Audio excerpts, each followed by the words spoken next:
I actually have something really thought out and planned. I was gonna release this as regular content on my channel. And when this came up, I thought, you know what, let's live stream it and let me kind of do it on the whiteboard. So I wanna kind of map out for everybody what it would look like to scale a wholesale business. So who's doing wholesaling in the room? So I can kind of, not very many. Okay, fix and flip. A few of you creative. A lot of creative, okay, great. I'm gonna make an argument that you need a wholesale business, and maybe we'll see if you agree with me. But when I look at a wholesale business, I wanna kind of break this out into 5 phases, okay? And first of all, if you have no interest in a business, you only have interest in making money and doing a deal, none of this will apply to you, okay? So this only applies if you want to build a legit business. And what's the difference between being a person who wholesales or does deals, or a person or a business that does deals? What's the difference? Scale. Consistency, yeah.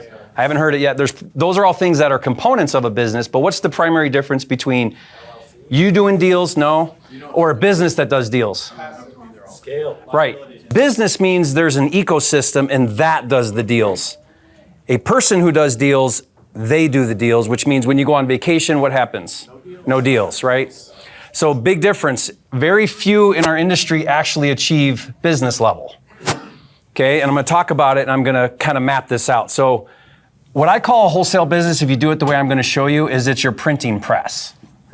Okay, and I believe in business, you need a printing press, meaning a model that kicks out a lot of cash. And then that cash is where you reinvest into your long-term wealth. Okay, and I look at people that are non-real estate people that get into real estate, that are very wealthy. Has anybody heard 80% of millionaires are in real estate or something like that? Yeah, they're actually not. A lot of them actually have a printing press, another business, and they're pulling that cash into real estate. So that's why we say that, because it's a smart place to put your money. So I want to show you how to kind of build your own personal printing press. And by the way, guys, I told Pace this before I started. I said, if Pace were to stand up here right after me and talk about how to build $1 million business, it would probably look completely different and be just as right. So I realize there's more than one way to do this.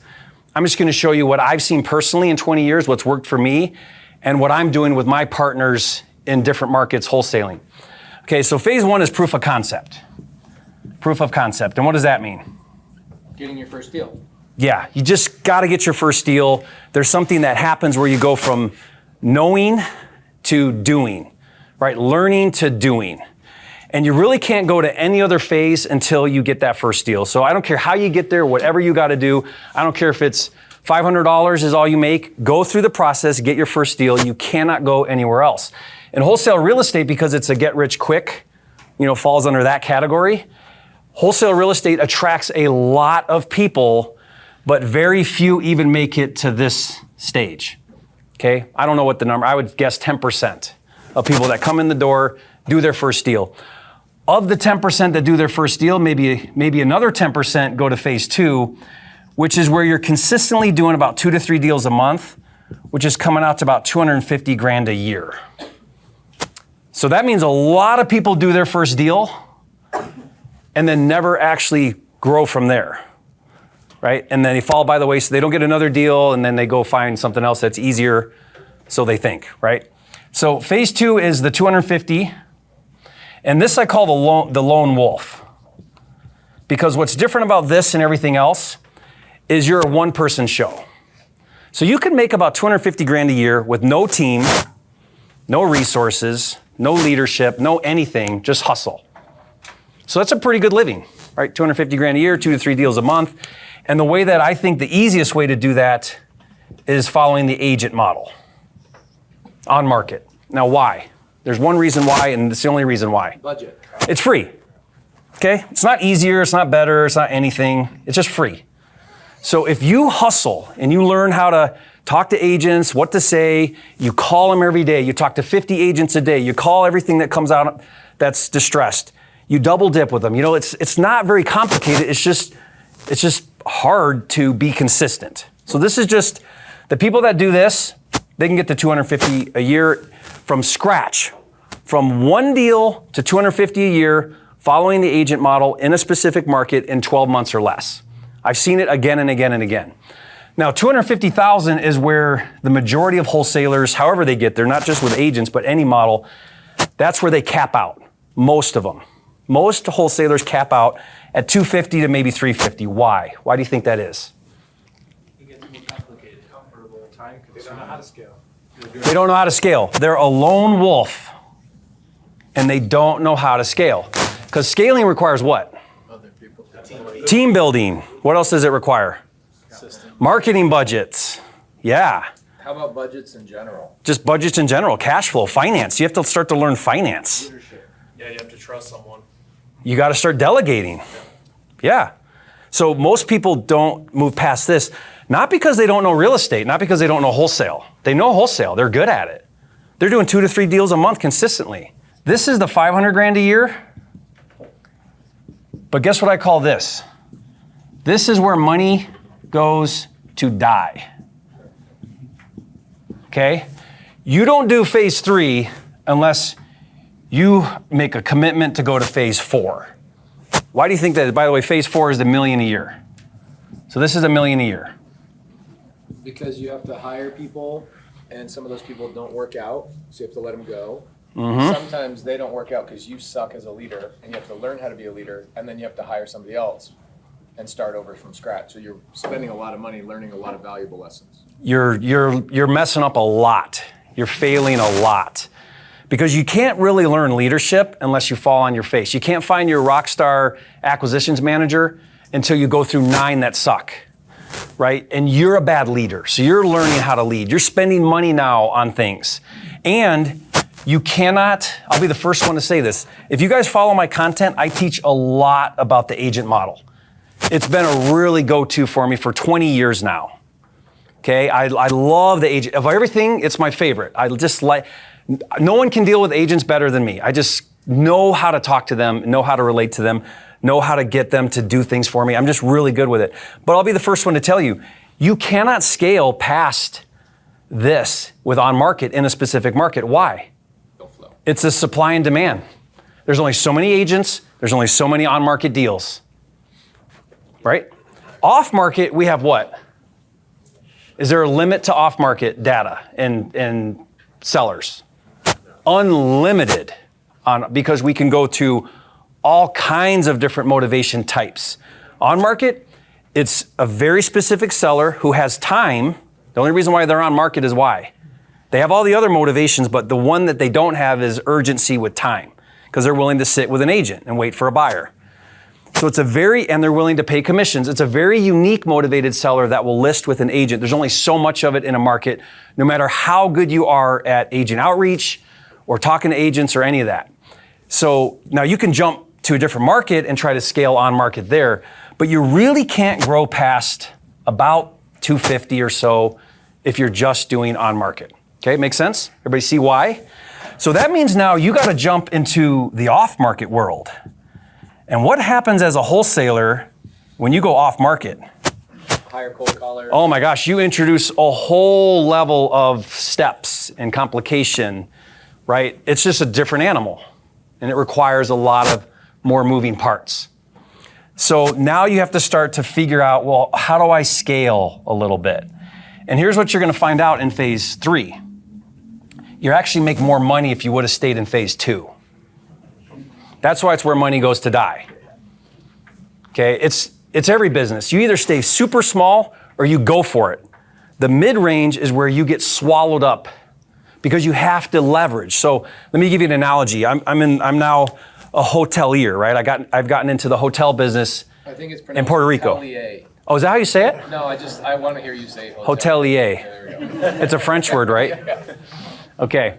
So it's really funny, by the way. I bought this boutique hotel in Puerto Rico, and I close on this deal. I buy it, I close on it, Creative Finance. I've talked about it with Pace on our Creative Finance series a little bit. Freaking awesome. Yeah, it's a really cool building. It's got a restaurant, and then we're building an event center.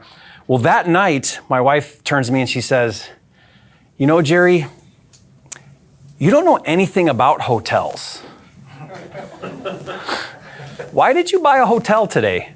And I'm like, Now you tell me, like, why did I buy a hotel? I don't know what I don't know what I'm doing. So what do? I do what you guys should do. I do what I teach to do. I do what Pace teaches to do. What do you do when you don't know something or you want to get good at something? What do? Hire somebody. You find somebody who's really good at it, right? So I call up this guy that's really good at hotels, and he was introduced to me by somebody else. He runs the Conquistador in Fajardo in Puerto Rico. It's a giant resort, 900 hotel rooms. He agrees to let me tour his hotel and take me to dinner there. Really nice guy. He's the VP of finance. And I was telling him about my boutique hotel, and he said, how many rooms is it? I said, there's 22. He's got a restaurant, some other things. He says, in the hotel business, under 100 rooms is where money goes to die. That's what he said to me. It's where money goes to die. And what do you think he meant by that? Yeah, I'm learning about hotels, and I have to invest in is it a POS, POM, a management system, right? To book rooms and communicate with the shopping cart and all that. And it's $15,000 just to start it.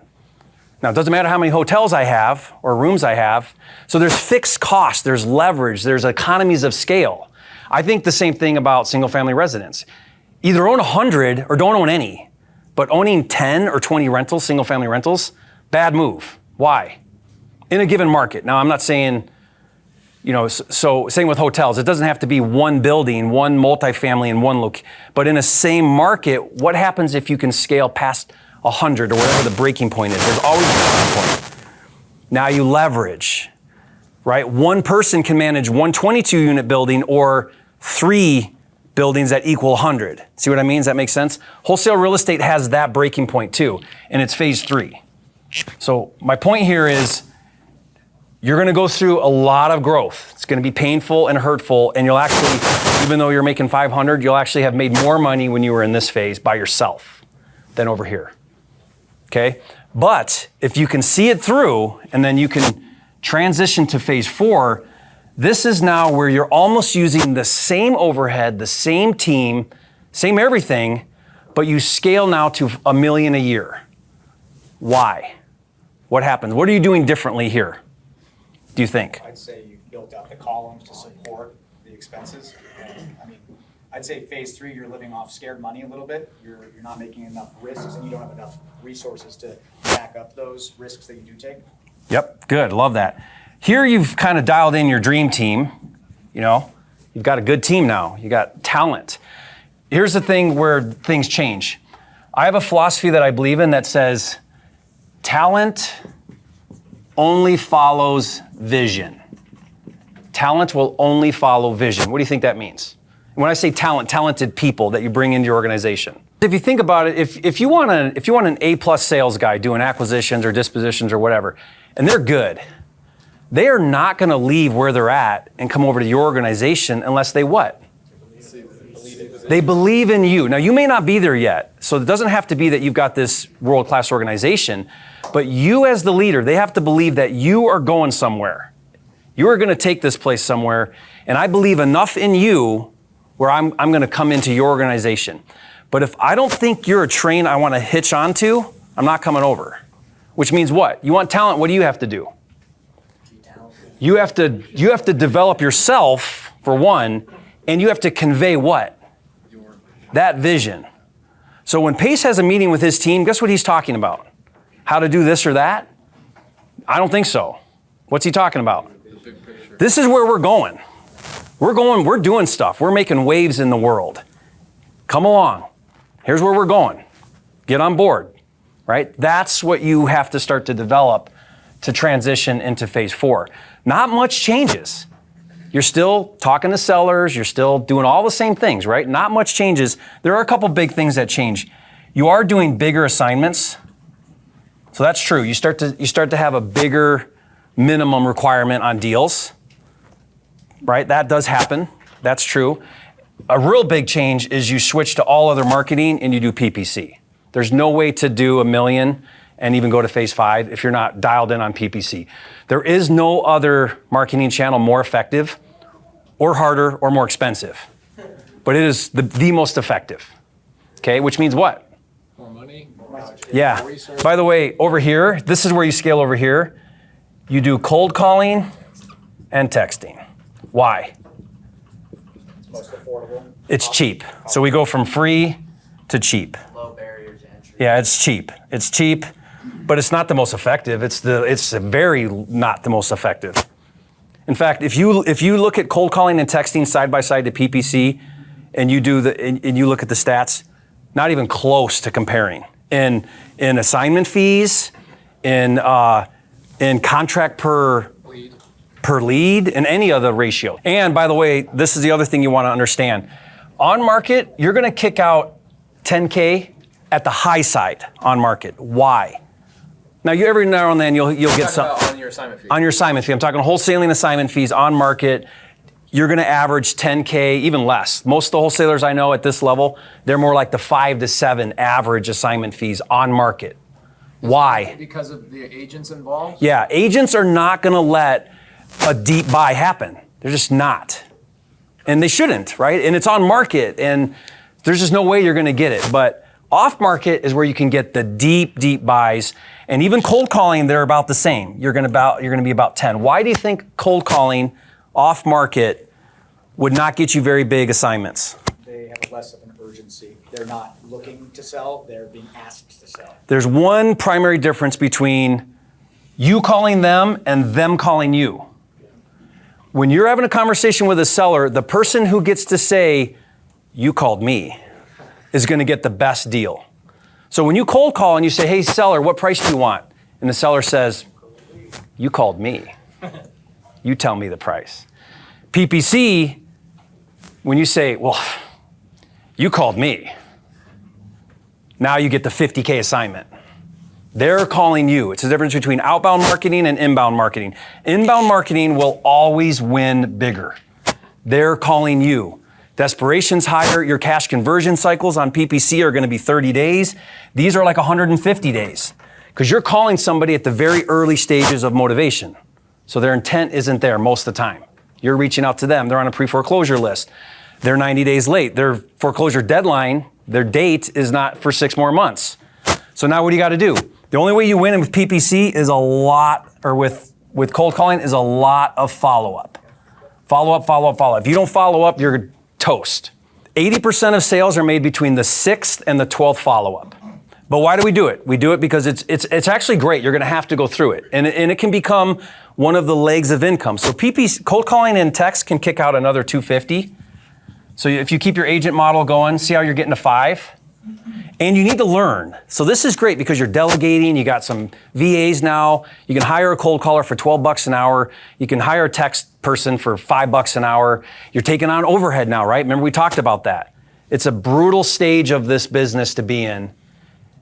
Most people never transition past this. You get to here and you start to dial in PPC. Doesn't mean you don't start learning PPC here, but if you look at the top wholesalers in the country, every single one of them is doing PPC. Some of them, that's all they do. They don't even do any of the other things. Okay? All right, so this is the millionaire. This is kicking out, $250 a month. And I used to think that's kind of like you've arrived with a wholesale business. I've since learned that you can actually do $1 million a month in this business, and you're doing nothing different here than what? Amplifying cash. You're just spending more money. Yeah. That's it. Yeah. Now, not entirely. Maybe you have to hire another, acquisitions person, but you're basically running the exact same business. You're just dumping more money into to your PPC. That's it. That's all you're doing different to go from annual to monthly. Now, there are some criteria. You got to be in the right kind of market. You got to be at a certain price point. You got to be carving out big assignment fees. These guys are doing 50K assignments. Yeah, minimums are 30.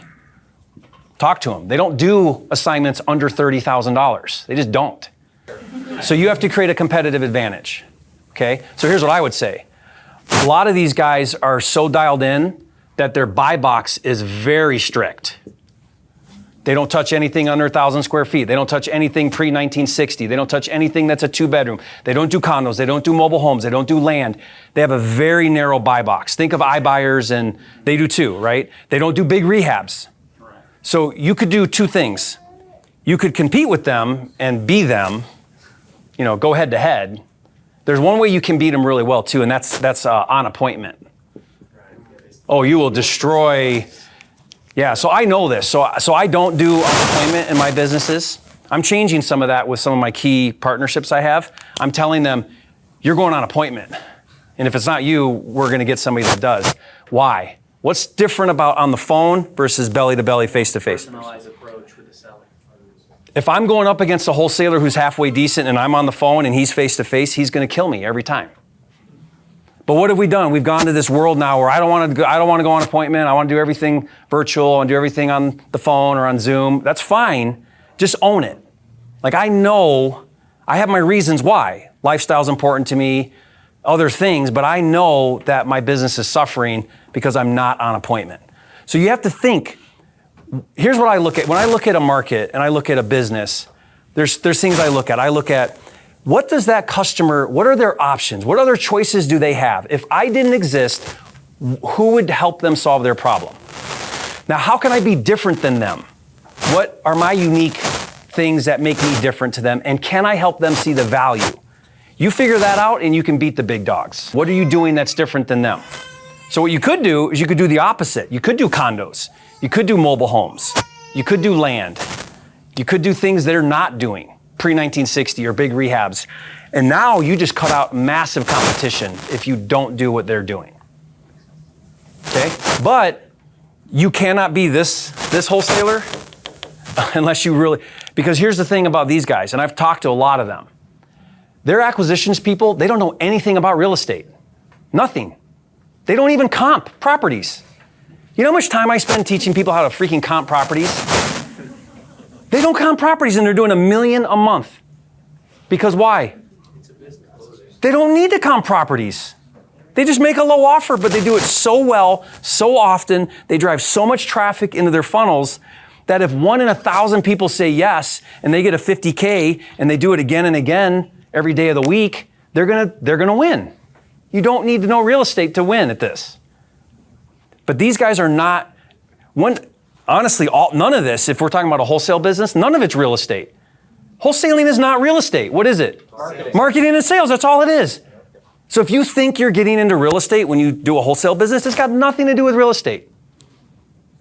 And the ones that don't learn real estate, but they really are good at marketing and sales, are the ones that win the best. Because they don't get bogged down with the minutia of like comping and values and repairs and all that crap. They don't do any of that.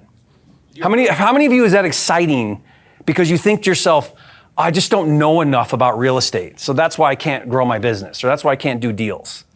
It's the biggest lie ever in wholesale real estate. Now, I don't know about other things, but in wholesale real estate, that's just not true.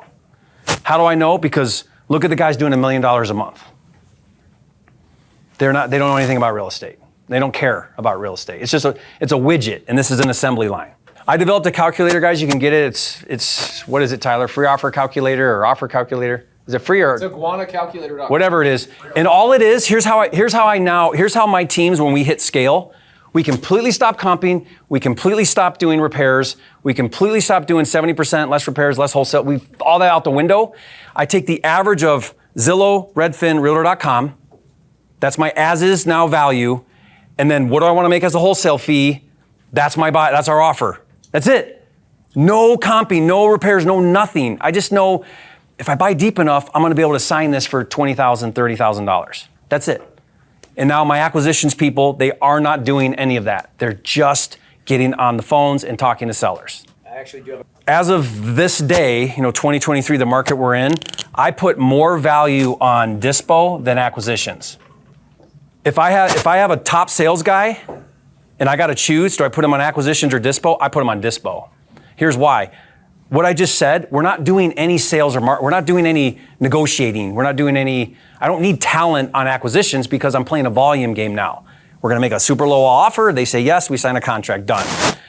But where the challenge now in today's market, this wasn't before, this is right now, is your cash buyers, that's where the skill needs to be. You've got to work those cash buyers today. Why? There's half as many of them. paying you. There's half as many of them. The ones that are left today are not spec investors. What's a spec investor? Spec assuming the market's going to go up. It's a doctor who buys a house, sits on it 6 months, and sells it for more money. Those guys are all gone. They weren't, during COVID, the market was flooded with money, flooded with buyers. They weren't real investors. They weren't buy and hold guys trying to build a portfolio. They weren't fix and flippers. Today, we're back to traditional real estate where you actually have to use, sound business practices to survive in real estate, right? It's not the dumb money anymore. That's all gone. Hedge funds aren't buying at 100 cents on the dollar anymore. And when they do come back, they're going to be buying smart. So that means now you're dealing with a savvy buyer who's going to beat you up on your price every single time.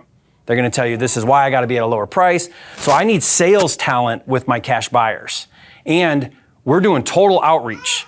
We don't just send out a blast and think a buyer's going to raise their hand. We don't just wave a contract at a meetup and someone wants it. That doesn't work as well anymore.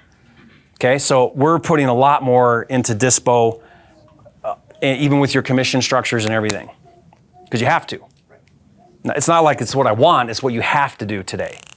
Dude, we have full-on cold calling texting on the dispo side. So we're going to find the buyers. We're still blasting the emails and the texts, but we're also picking up the phone and we're calling them. Hey, did you see my thing? Do you want to go look at it? Tell me what you think. What's your number? No, I can't come down to that. We adopted something that Tony Montalbano taught me. In his dispo, they will not accept an offer until they've got 3 offers from buyers, minimum 3. Because what happens if you get that, if you're lazy, what happens? You get that one offer in and you take it. Well, they might back out, but what you're doing is you get that initial cash offer and you're like, man, we were hoping to make 25, but we'll make a quick 10. Let's just take it. That's being lazy, right? You're looking for the outlier when you dispo, the one person that's going to pay more than everybody else. So it's just a lot more work there. Okay, so let me ask you, do you want to work for somebody building this, or do you want to build this? Not right this second, but eventually. I mean, eventually I want to build it. Okay, then every move you make is what? With this in mind. Yeah. You guys want to know the worst motivator of all to motivate you to build a business or a better life? Money. There's one exception. There's only one exception to where money is actually a good motivator, and that's if you're desperate or you're in survival mode. That's it. The second you're comfortable, which is probably everybody in this room, money will not be the motivator. You will not do what it takes to get to here. Even though I've outlined all these money, I'm just using money to assign something to these phases. Okay? But if you're like, oh man, $1 million, I want to do it for the money, you won't do it. You won't take the steps. You won't make the sacrifices. Money is not a motivator. You have to find a different vision to why you want to be in phase 5. I promise you guys, Pace is not here, or he's not doing real estate, or he's not doing deals for the money. There was a point in his life where I'm sure he was, me too, but that phase is long gone. He's got some other things going on in his life that are a much bigger vision, and that's why he's doing what he's doing. Okay, so you tell me. I mean, if your why doesn't make you cry, it's not big enough. If you don't have some compelling reason, you just won't do the work it takes to do this, which is why this is like the 1% of the 1%. That's why that's very rare, because most people just don't have enough of a compelling reason to do that, which is fine, but it's just the reality. So I don't care where you start. Go work for a wholesale company, great. But why are you there? To learn what you need to learn so that you can do this. Why are we going to go through cold calling? Why are we going to go through agent? Why are we going to do all this? Because you have a vision and you see a way to get somewhere. I don't really care, honestly, if your goal is to be at this type of level, maybe there's another way to get there. I don't really care, as long as you have a clear strategy. That's all. You got to have a strategy for how you're going to get, if this is important enough. It may not be, and that's fine if it's not. So it's not just like I want to make a whole bunch of money, because that's all this is. Actually, this isn't even really that fun. It's just a grind, this whole thing. But I can't think of a better way to make a printing press, so that's why I like it so much, right? So, but one reason why I want to do this, and what I'm working on right now in my business, is I want to be the biggest wholesaler in the nation. It's just important to me. It's something that I want to say I did. The money, no, because Everything's opportunity cost. So if I'm not doing this, I'm going to be doing something else that's going to also be making money, right? So I've just identified this as the way to do that. But it isn't about the money. It's in fact, that's way down. It's more about, I want to be able to say, I'm the biggest wholesaler in the country. Yeah, I want to make a legacy. I want to make a difference in a big way. And that's just one thing, right? Make sense? Any other questions? And I'll wrap up, let Pace go. We can hold those for the Q&A. Oh, okay, perfect. All right, that's it. You're welcome.